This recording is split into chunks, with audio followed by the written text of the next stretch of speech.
On our broadcast tonight, tall order. The president says he'll keep the Fed's top man on the job in the face of some staggering new deficit numbers. Growing concern about a major new outbreak of swine flu. Tonight, some answers to your questions about what to expect. Stopping the slide, why school is always in session in a growing number of places. And window of opportunity. Put it this way, some folks visiting a new public park here in New York are seeing a whole lot more than they bargained for.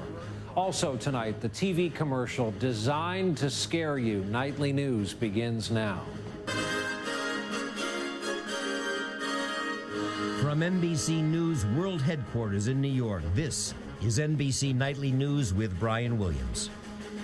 Good evening. Just yesterday, a White House spokesman told the press corps traveling with the vacationing president, don't expect any news. Then a funny thing happened today. News broke out, the kind of news that can decide the nation's financial future. The president reappointed the head of the Fed, Ben Bernanke. He was a Bush hire. His hand is now on the tiller, and now it will stay that way for the next 4 years. The other news today, the deficit is soaring, way above what anybody in this administration projected. Our White House correspondent, Savannah Guthrie, is here in New York with us tonight for more on this. Talk about news breaking out. It was, and you know, this was the news that the financial world was waiting for, Brian. And while not every American knows his name, they've certainly felt Ben Bernanke's work. It's been a particular privilege for me to serve. Wall Street was watching today as President Obama, visiting Martha's Vineyard, pressed pause on his vacation. I apologize for interrupting the relaxing that I told all of you to do. To appoint Ben Bernanke to another 4-year term as Fed chair, crediting the former Princeton professor with helping to prevent calamity. As an expert on the causes of the Great Depression, I'm sure Ben never imagined that he would be part of a team responsible for preventing another. But because of his background, his temperament, his courage, and his creativity, that's exactly what he has helped to achieve. On the broadcast tonight, meltdown. The American It was nearly 1 year system ago. Last September, banks were failing. The Dow was in free fall as credit dried up. The entire financial system threatened with collapse. Some say Bernanke's aggressive moves at the Fed, slashing interest rates to zero and pumping $1 trillion into frozen credit markets, helped turn things around.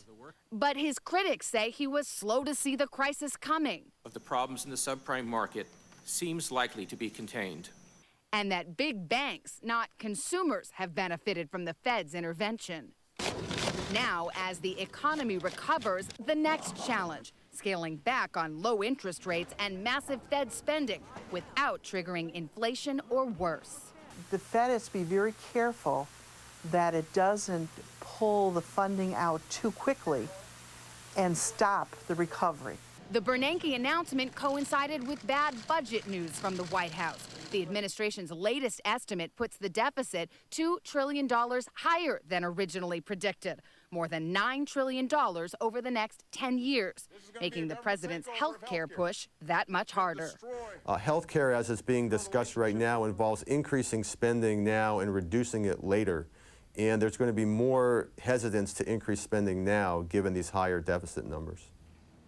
Well, the White House, of course, says the way to get these deficits under control long-term is to get control of health care costs. And by the way, why that big jump in the deficit number? The White House says it's using updated figures now that show the recession was even worse than originally thought. Now, the palace intrigue. Because it's Washington, timing's everything. We should talk about the timing. And because it's Washington, whenever someone gets a job, we talk about those who didn't get it. Lawrence Summers was rumored to be perhaps getting this job. A lot of people thought Larry Summers, the chief economic advisor at the White House, was in waiting for this job. In the end, the president chose consistency, keeping Ben Bernanke in, and the White House made a point today to say that Summers approved of this nomination. All right, Savannah Guthrie, glad to have you with us here in New York. Thanks.